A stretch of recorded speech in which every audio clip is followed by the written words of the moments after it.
Well, hey there, American Farmsteadhers. This is Jenny with the Grimstead Family Farm. And Donna with Hazel Bell Farm. And we are coming to y'all from Northeast Florida as two American Farmsteadhers, doing our best to grow our own food and share our homesteading experiences with you in hopes that you would grow a little food of your own. Yep. This week we are talking about the mistakes that we see new gardeners making growing their own food.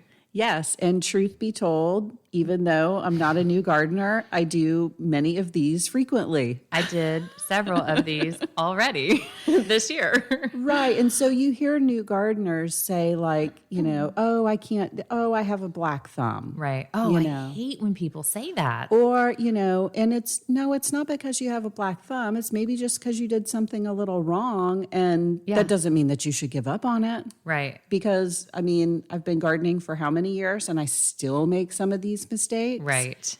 But you just got to press on. Yeah. It's kind of a pet peeve of mine when I hear people say that, because I grew up with my mom saying that, hearing my mom say that, and then I said that too, and I just thought like, gardening is in you or it's not. Right. Like some people just can't do it. Yeah, that's not true. It's not true at all. Anybody can do it. I find that it's just not their priority. Right. Right. It's like the I don't have time to do that excuse. Mm-hmm. Like, I say it all the time. So like guilty. I'm not judging here. Right. But no, it's just not the priority. So let's help you guys be successful by making it your priority with these easy tips. Yes. Yeah. So I guess naturally the first place we should start is seeds. Seeds. Yep. Yeah, and if you are a new gardener, you might not be growing from seed. Mm-hmm. And that's fine because I started out buying transplants too. Me too. I am here to tell you, you can grow so much more food for so much less money by learning to start from seed. Yeah. The difference is incomparable. Not only is it a cost savings, and I didn't really understand that early on in gardening.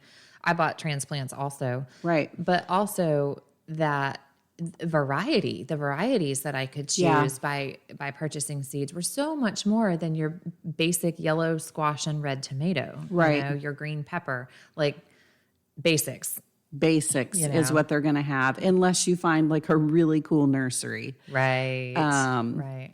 But yeah, you're going to find your basics. Yeah. So quality seeds. So making sure you're not using old seeds, which happens sometimes, even experienced gardeners. So this is a mistake I made just this year. This is one of them. I started bad seeds. Yeah. I tried to start bad seeds. Right. So I had some saved seeds, pepper seeds, and one of two things happened. I don't know. Either A, the seeds were not out of a mature fruit. Okay. Like you save the pepper, right? You let it dry out, you get the seeds. I don't think I saved a mature fruit. I didn't realize that it's a new pepper to me, and I didn't realize that when it's at full maturity, it turns orange, this particular one. Okay. I was like, oh, I saved them when they were green. So I think that's what happened with me. And then another pepper seed were jalapenos, and I think I had left those outside sometime, and they got damp. They got you too humid, moldy, or something. Sat in the light, or right. Yeah. Right. So using quality seeds. This is why, even though I encourage people to save seeds from their heirlooms, every year I can't help it. I'm still buying seeds. I know. I say this is why to ensure a crop. That's not the only reason why. I also have a bit of a seed thing, Right. I love them. I love to try something new. I love to share, when you start too many, share with friends. Like I love to order seeds. I go back and forth. There'll be one particular year where I'm like, oh, I need all the new things. Yeah. And then usually the following year, I'm like on a mission. I'm buying no seeds this year. I'm right. going to use what I have. Yeah. And that's what I'm on this year, I think. Use what you have. I use what you have because I have so many seeds. Do you? It's ridiculous.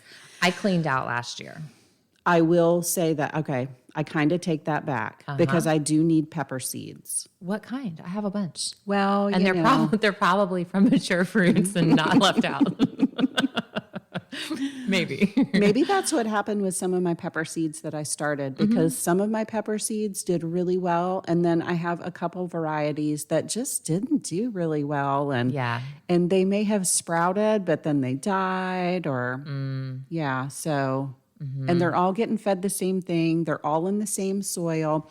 So I'm even thinking that, it's a possibility that you might even save a seed from a plant that has a little bit of a disease or a virus. Right. Yeah. Or a cross-pollinated something. Right. And yeah. So if not to make seed saving complicated. No, exactly. I don't want to do that. I don't want to stress anybody out, especially you black thumbers out there who are self-proclaimed black thumbers.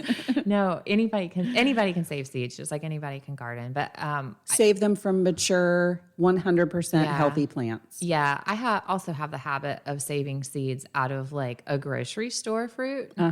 And a lot of those are not open pollinated true seeds, that could have been what happened for me. Yeah. I don't know. My neighbor last year did that with like a cantaloupe or something. I think it was a cantaloupe. And she called me over and she's like, would you look at this plant? Like, and it was the most amazing, like huge patch of like cantaloupe plants and had all the flowers on it. She's like, but I just won't get any fruit, and come to find out that's what it was. It was a grocery store cantaloupe. I did the same with cucumbers last year. I had a sterile. The seeds would grow a plant, but the flowers were sterile. I even hand pollinated. Like, man, I was babying these plants like crazy, and realized, I think that was a saved cucumber from the store. So, if you're saving seeds, make sure you label them as such. Grocery store cucumber. So that that way when you test it, and then test it. Don't just expect a crop like I did. Yeah, or your neighbor. Yeah. So. Yeah, so some other common seed starting issues are going to be watering too much. Yep, I did that too. Or watering too little. And I did that. Those are my mistakes so far this year. But it's only February. Like, I've already made 3 mistakes. Right. You're good. Yeah. Yeah, so if you water too much, you risk damping off. Right. And which is where the stem of the little seedling just kind of rots away and the whole thing dies. Obviously too dry, either they're not going to germinate or they're just going to die. Yeah. So, and then I guess the other seed starting mistake might be not having your light close enough or enough light to, that way your seedlings they're stretching for that light. They're trying to get to it. So they're going to get really leggy. Yeah. And then they just really don't ever produce a good plant. Right. And at that point, I saw somebody on a garden page recently that posted like brand new gardener, but this is how we learn, right? Right. And she had cauliflower or broccoli, can't remember. And they were like 8 inches tall and there was like nothing, like they had no true leaves. Right. There was nothing to them. And I thought, oh, poor girl. She wanted to know what's wrong. They've been in my windowsill, no lights over them. Right. And everybody told her like, they're leggy. They're not going to do anything. Try again. And, I don't know. I didn't follow up. I hope she didn't just throw in the towel. I know. I hope she learned and failed forward. Right. So, yep. So next, let's see. I guess that's all for soil, right? Yeah. Yeah. That's all for seed starting. Yeah. So how about like, when you're putting in your garden, putting it too far out. Too far away. Out of sight, out of mind. Yeah. I'm a big out of sight, out of mind person. And that's why when I start my seeds, they have to be right on my kitchen counter or I will legit forget about them. Yeah. So same thing with the garden. If it's not something that you walk by on a regular basis, you might forget about it. Yeah. They say the best medicine for the garden is the gardener. Yep. Right. The gardener's shadow. Yes. Yep. Yeah. So yeah, just making sure that it's somewhere that you are going to be. And on that same note, like, make it a place you want to be, like I bought a little used bistro set in the fall for my garden just so I can have a nice little place to just enjoy the garden. Yeah. I intend to do a bunch of flowers this year for that reason. Nice. Yeah. Just to enjoy it. Yeah. So. Yeah. So put it in a good spot that you're going to visit regularly and a place that has full sun. Oh yeah. Yes. There's that. Yeah. So depending on where you are, latitude wise, 4 to 6 hours of sun is going to be a full sun. Yep. So. Yep. Next. So. Okay. Oh, okay. Well, no, I'll save that for later. Okay. Okay. Next. Planting. Planting too much. Planting what you don't like. Yes. Planting what you don't like is a big one. I always plant like too much, but I guess there's too much in like too much plants go in the ground, not necessarily too close. Right. Okay. Yeah. So spacing is a whole separate issue. Spacing is a whole separate issue, and it's really hard because, especially as a new gardener, like you go out to the store, maybe you buy all these little transplants, and you've worked hard, you've prepared that ground, you've made your garden, you've Good decided intentions. what to grow, and you go to the garden store and you buy all these plants and you put them in, and you want your garden to look full. You want that gratification of, look at my garden. Yeah. And then you put them in way too close. Yeah. Yeah. So here's a tip that I have for resolving that problem. Like, I don't want to see bare spaces in my garden. Even though when you first plant those baby plants, you need to leave a lot of bare space. Yeah. So what I'll do is, between my slower growing plants, I'll put something faster growing in that I'm going to harvest before that slower plant is big enough and needs the space. So what that looks like is radishes between tomatoes. Right. If it's cool enough, maybe a little bit of lettuce. Right. Something that's going to be a really quick grower. That's not going to hog up the nutrients as your other plant takes a little bit longer. Or something compact like chives. Yeah. I was going to say, or other herbs, but that's not true, because a lot of herbs will take over space. Right. Yeah. Yeah, I'm having that trouble right now. I know. I have some oregano that I planted right outside of one of my raised beds, which used to be my strawberry bed. And like the oregano is totally in that raised bed, and it's taken over like half of it. Oregano, mint, lemongrass, marjoram. Oh my gosh. I have a bed that's like a third marjoram. I'm like, I have to dig it out and move it completely out of my garden this year. Right. Yeah. It takes over. Yeah. So definitely, planting too much. And then another problem that I see a lot of gardeners have, not just new gardeners, but is there's so much waste when you have too much harvest. Yeah. You bring, and I'm guilty of this too. That's what I do too. You bring in too much harvest all at once, life gets in the way, and you don't do anything with it, and it's wasted. So keep that in mind when you're planting. You don't want to waste stuff. You don't want to waste food. Yeah, no, it feels awful when you have spent all that time and then you end up wasting it. You feel like such a loser. I know. Don't be a loser. Don't be Donna. Don't be Donna in like May. Oh my gosh. I know. I just told my neighbor the other day, I'm like, I'm going to be bringing y'all some more greens because it's Spread ridiculous. The love. Yeah, exactly.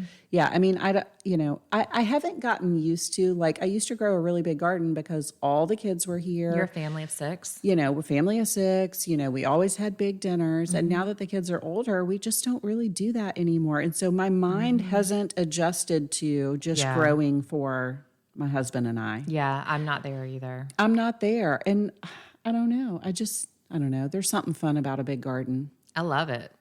I just hate if I waste. So share it. Share it. Start a compost pile with it. That's definitely not wasted. Feed it to animals. Yeah, definitely planting too much. And then the spacing issue like we talked about. But also planting what you don't like. Right. Like, don't plant something just because you think it'd be cool to grow. Right. If your family doesn't like Brussels sprouts, don't. Right. There's so much work. They are so fussy. And you'll just be so upset that when you finally harvest all those Brussels sprouts, everybody's like, you expect us to eat this? Right. Yeah, I mean, that can be a little defeating. So, take a survey with your family. Like, hey, if I'm going to grow a bunch of stuff, like, what are you actually going to eat? Yeah. And if you have younger kids, that's so fun because they really take an interest then. And they want to be out there. Yeah. Yeah. Even better is like give them their own little space to grow it. Yeah. I miss those days. I know. I miss those days. All right. What about planting too soon? Yes. Planting too soon. Guilty. I do it. I'm not going to do it this year. I didn't do it last year, but there were several years ago where I planted my whole entire garden in February, and I knew that there was a risk of a big frost, and like, lo and behold, like, we had a freeze. Yeah. It was ridiculous. I mean, I ended up going out and getting like huge styrofoam cups, and I put the styrofoam cup over my tomatoes, and then I threw hay on top of the styrofoam cups. Like, it was so much work. I have a similar story, and it was water bottles. We bought so many cheap water bottles and dumped the water out. Right. And cut the tops off and used them as like little cloches on each plant. Same thing. Don't do that. I mean, if you are going to plant early, don't plant your whole garden out early. Just like we're telling you we did. Do as we say. We don't do that anymore. But yeah, I remember it probably was like the same years that we did that. It was probably the same year. Yeah, I've also had to, like, in a pinch, run down to the thrift store and buy every last used sheet and towel I could find. Right. You know, like, don't do that to yourself. It's such so a headache. much work. It is so much work and stress and running around. Yes. And being grumpy at your family who is, you know, they don't want to help either. Right. And then you're like, why am I doing this? Why am I doing this? And then you throw in the towel. Yeah. Don't do that. No. Don't do that. Yeah. So definitely, like, mind your last frost date. If you're going to plant out early, then just know that it's a gamble. Yeah. And don't plant the whole garden. Right. Don't plant the whole garden. Maybe just put in a couple of things and just be prepared ahead of time with some row covers or some plastic or something, whatever you want to do. Yeah. Just be prepared. Yeah. In case I that am going to happens. plant something out early. Are you? What are you going to put in? I can't help myself, Jenny. I don't know what's wrong with me. I'm so excited for the garden. We're like in fake spring right now. We're in fake spring. Yeah. It's kind of hard. Yeah. Yeah. So we have about a month for our average last frost date. Yeah. I'm going to go ahead and put some tomatoes out. Are you? And I'm going to direct sow some like squash and zucchinis, just a couple, and hopefully get a jump start on those things. And, you know, if it is just a couple, then I can run out there and cover a little bit. Right. And I'll be okay with that. Yeah. So I guess I do have some trellis space that isn't being taken up, so I could technically put some tomatoes in right now, but most of my garden is pretty full right now. I really need to start flipping beds. yeah. Like big time. I mean, the winter garden is like full on kicking out there. Yeah. I brought in a whole wheelbarrow full of kale and greens and carrots and broccoli and cabbage and like a literal wheelbarrow full. That's a lot of food. It was a lot of food, yeah. That's awesome. I love it. So now I'm just looking at it going, geez, Yeah. I'm not going to find a home for all this food. Yeah. Preserve it. Yeah. Share it. Yeah. Don't waste it. I mean, is there a way to preserve greens? I mean, I guess you could make collards and can them. Yeah. Do you like it? I love it. Okay. I love, because one of my favorite things to eat for breakfast is sauteed greens with fried eggs on top. And I'm not going to get the same saute as I do in a canned collard green, you know, but I mean, well, I like it for a side, but that's how I use our soup bones a lot of times, or like hocks or whatever. I'll do a big pot of greens. I'll put those bones in there, season them up real good. And I'll do those in pints because my whole family doesn't love greens, but I can use half of that and just heat it up in a pan and put some fried eggs on it. And it's perfect. Okay. So I do like that. How long do you process them for? Do you know off the top of your head? I don't know off the top of my head, but I want to say greens are going to be... you have to pressure can them. Yeah. And I think it's like 25 minutes. That's for what I was pints, thinking. And maybe 30 minutes, 35 for quarts. Yeah, something like that. Something like that. Well, maybe I need to try that then this year because I have a ton. I love it. And I'm using up my soup bones. Yeah. You know, and then you get like little chunks of meat in there that are cooked. So I should add, if I am doing meat, it's 75-minute pints. Yeah. That I do know. Yeah. Yeah, which to me, if I was going to can them, I would probably avoid that just so it wouldn't be mush. They're not mush. I wouldn't say they're mush. We're not huge on canned vegetables here. We really like our stuff very al dente. Fresh. Yes. Yeah. Yeah. Like even when I make greens, like I don't cook a pot of greens for a long time.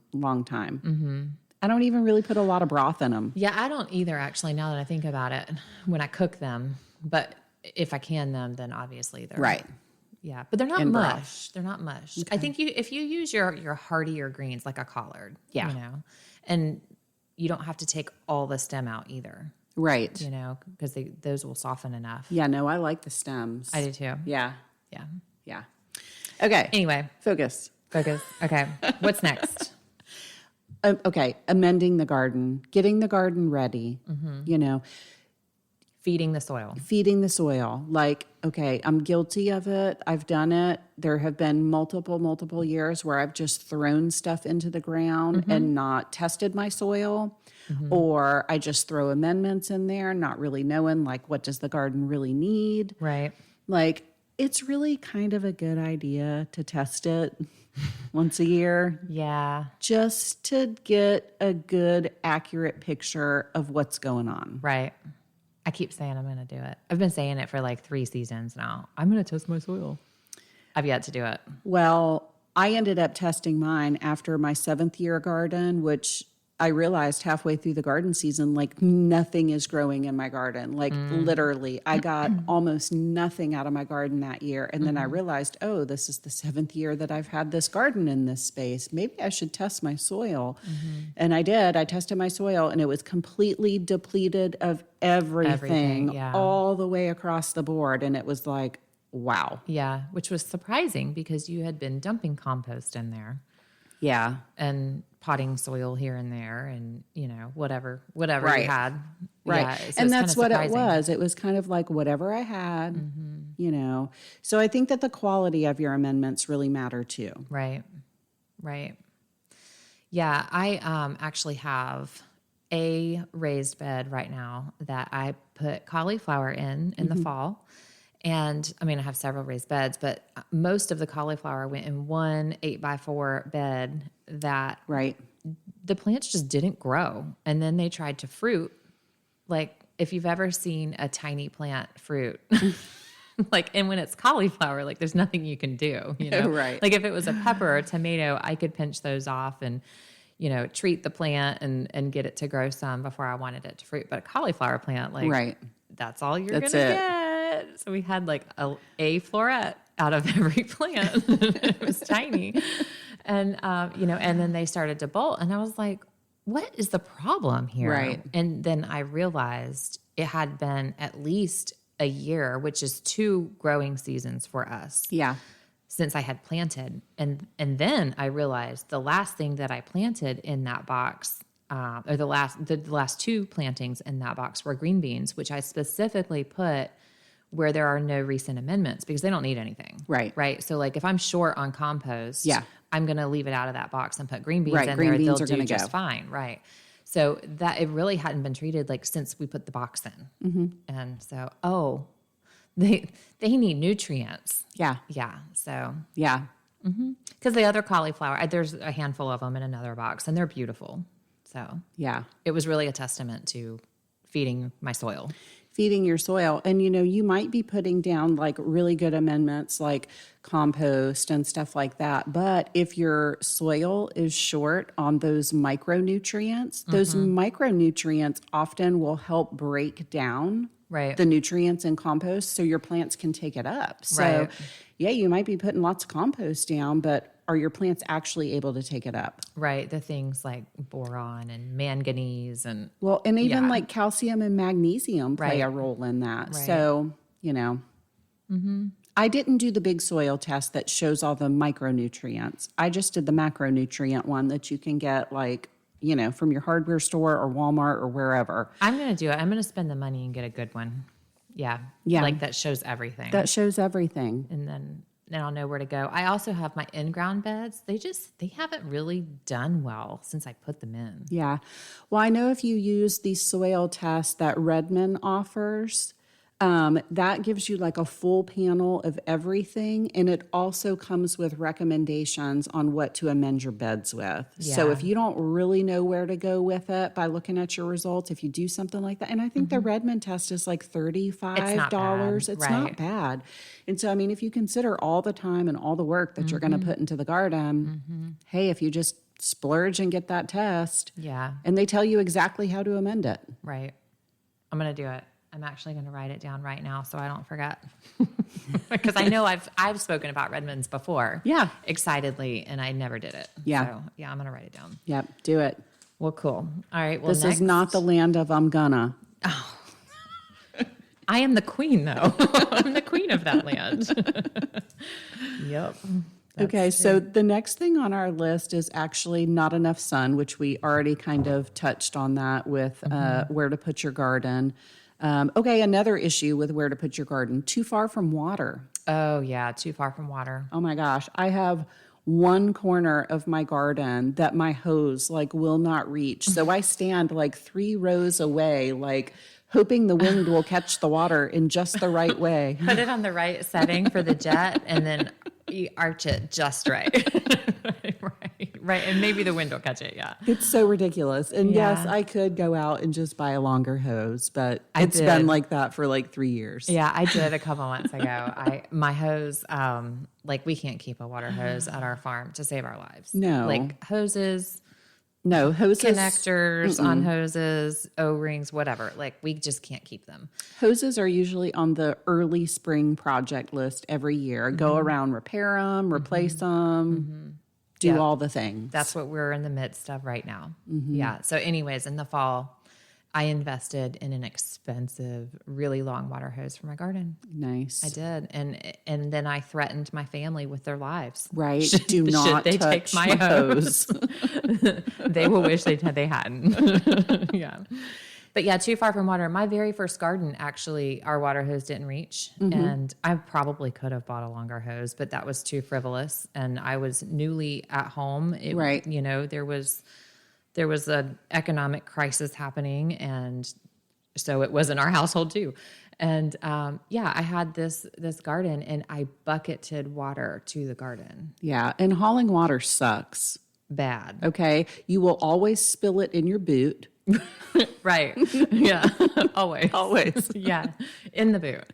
In the boot. Yes. In the waterproof boot. Yes. I always have to haul water whenever I have meat chickens because they get so far away from the spigot because I'm running them down the front pasture. And I do too. Yes. I hate hauling water. Yeah. It's terrible. It's a pain in the butt for sure. So put your garden somewhere where you have a spigot close by and have a decent water hose that reaches Right. the entire garden. Yeah. And a water hose with a good nozzle on it. A good shower. Get you a good nozzle once Yes. a year. Yes. Just because they crap out too. Yeah, they do. They start to leak. Yeah. And then it leaks in your boot. It's so hard at Jenny's garden. It's just true. It's so funny. You're right, though. It's funny because it's true. Yeah. All right. So we talked about feeding our soil, but also keeping that up through the growing season, right? Yeah, absolutely. Yeah. I mean, you need to, be on some sort of a fertilizer schedule. If you're not into the chemical stuff, figure out your organic fertilizer schedule. Yeah. Do a regular spray with compost tea.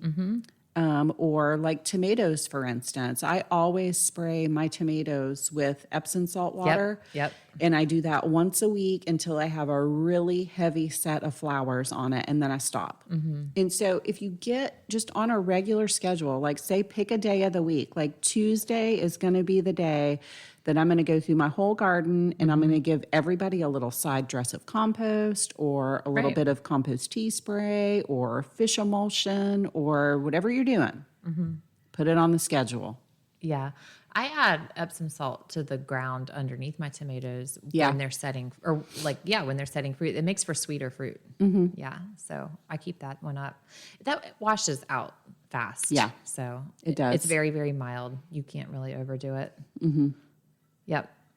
Start a barrel of swamp water. Swamp water. Swamp water is so good, y'all. I mean, every time I water stuff with swamp water, the next day everything looks so happy and so Yeah. green and crisp, and And you can put anything organic in there. anything organic can go into your swamp water. So get you like a big 55, you don't even have to have 55-gallon barrel. You could do a smaller bucket. You could do a 5-gallon bucket. You could do a 5-gallon bucket if you wanted.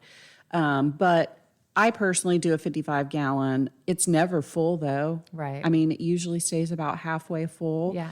And you can put anything in there. Just watch seedy stuff. If you put seedy stuff in there, you have to strain it when you use it. Right, so right. be careful of seeds, but anything organic, top it off with water and put a lid on it and just forget about it. Yep. And just let it all break down and decompose. And it gets, just like you would imagine, swamp water smells. It stinks. It gets gross, but the plants love it. They do love it. That last ram that we harvested, I collected all the blood from him and dumped it in my swamp water. So it should be good. It should be real good. It should good. smell awesome. So yeah, fertilizing on a schedule so that you don't forget. Not harvesting at the right time. Yes, I'm guilty of that. Me too. I'm then, guilty. again, that's part of that like You waste. planted too much. Yeah, you planted too much. You're being wasteful really with food. Right. Yeah, so not harvesting at the right time. Harvesting early is not usually an issue for most people.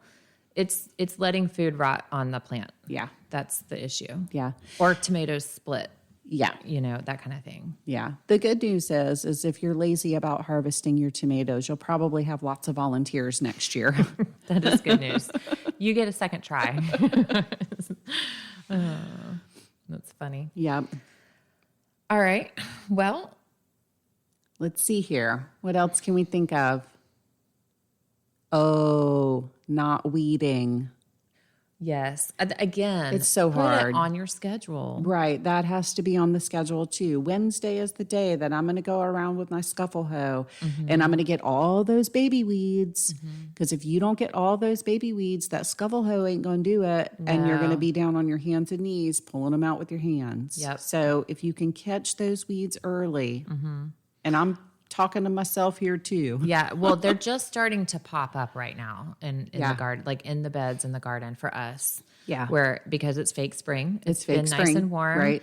The days are getting a little bit longer every day, right? We're on the upswing. So yeah, everything is happy, including the weeds.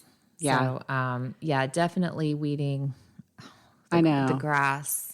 I know, the grass. When I put all my potatoes in, and this was under an area that was covered with a black tarp.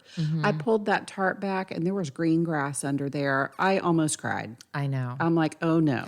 I didn't give my cover enough time to kill back the grass completely. I mean, it put a hurting on it, but it's not dead. No. So I'm going to have to do a lot of double digging Yes. when I put my potatoes in the next couple days. Yeah.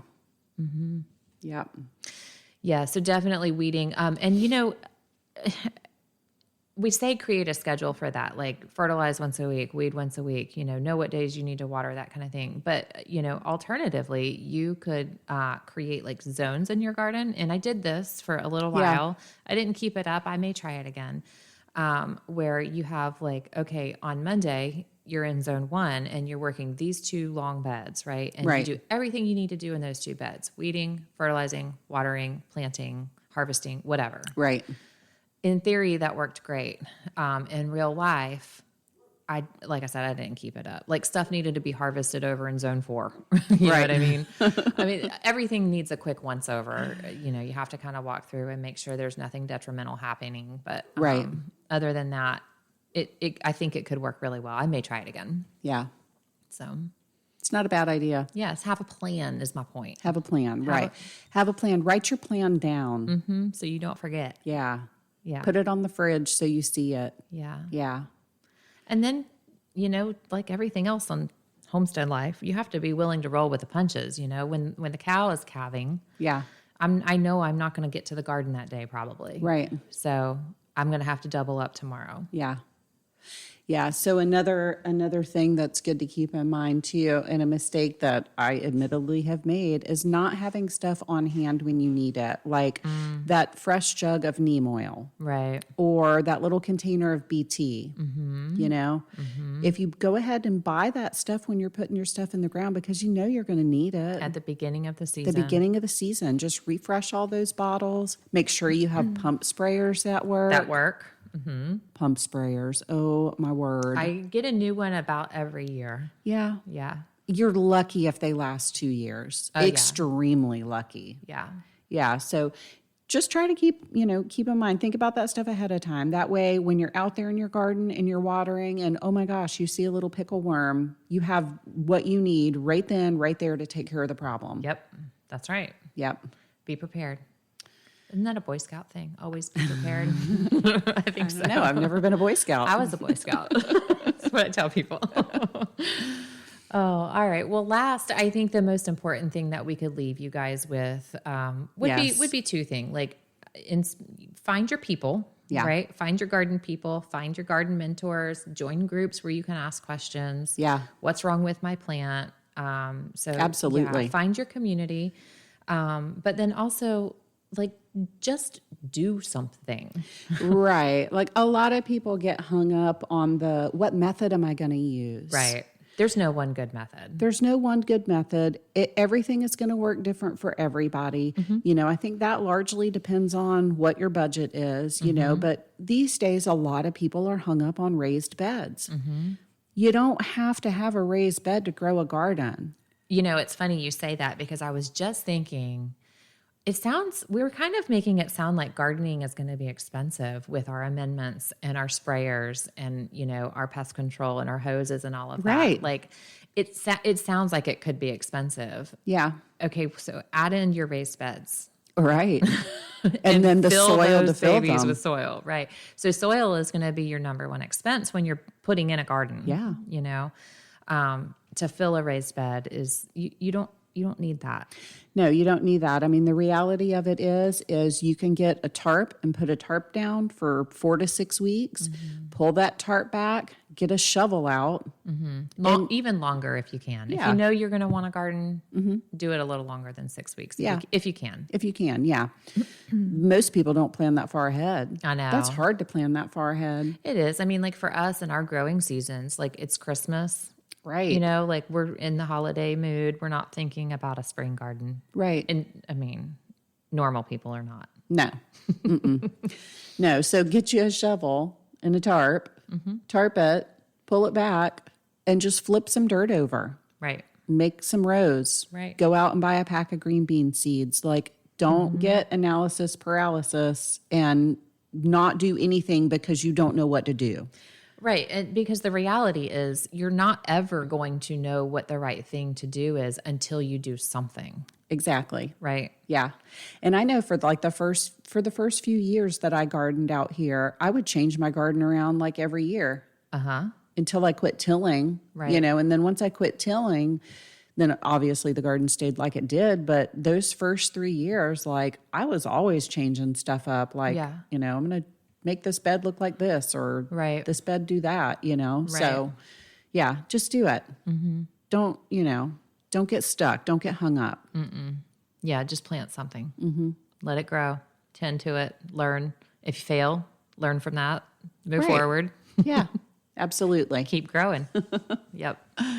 So yeah, I would think that's a pretty good list. I think so. And like I said, we're not here to say, hey, people who make these mistakes are really bad gardeners, because we make these mistakes. We make these mistakes all the time, and even we've though been gardening for a long time, right? And so I guess the point is like, yeah, you'll make these mistakes, and yeah, those seeds might not sprout or do good, but you just got to keep going. You can't let that, I have a black thumb, right, stop you. No, don't. Nobody has a black thumb. Nope. There's all kinds of different color thumbs, as I heard somebody say recently, and they can all grow food. That's right. I like that. Yeah, I do too. All right. Well, do we want to mention the convention real quick? Of course we do. Okay. So we have the American Farmstead Convention coming to Northeast Florida at the Clay County Fairgrounds on May 18th. Yep. A whole day of fun. Yes. A whole day of education, and there's going to be so many cool small farms that are coming out to demonstrate homesteading skills. Yeah. And the speakers have amazing topics picked out. Yep. I can't wait. Yes, I can't wait either. It's going to be awesome. It's going to be tiring and inspirational and educational, and we're going to be exhausted at the end, but we are so looking forward to it. There's so much enthusiasm from our local homestead community. And even like outwards, we're hearing so much positive feedback already. Yeah. Tickets go on sale, early bird sale this weekend. This weekend. We're doing it. I can't believe it. I can't believe it either. We're going to have to do a whole podcast just about about the convention, about this. the planning it and putting it together. And because it's not something that we ever really believed that we could do. It was a dream. Hey, we were like, we have a black thumb. Yeah, you're right. We were. At event planning. Right. And then like, we're like, no, we're just going to do it. We're going to figure it out as we go. We don't know what we're doing, but we're going to learn a bunch. And so what is the thing that we always say on the homestead? Do the next right thing. Right, the next right thing. That's what is how the we did next it. right thing? That's exactly how we've done it. I said that's how we did it, but we really didn't do it yet. But that's how we're doing it. Doing it. And I never thought that we would get to the point of tickets are on sale on Sunday. How are we here? I don't even know. I don't even know. I don't even know how it happened. It's awesome. It is so cool. We're going to have to do a whole podcast on it. But for you guys, for listeners, we hope that you see our ticket early bird sale coming up this weekend. And hopefully y'all are close enough where you can come. Yeah. And if you are and you do come to the convention, please find us and say hi. Yeah. Donna will have her milk cows there, and I'm going to be butchering chickens all day. But yeah, find us and say hey. Yep, definitely. Yep. All right. Thanks, guys. Until next time. Later, y'all. Bye.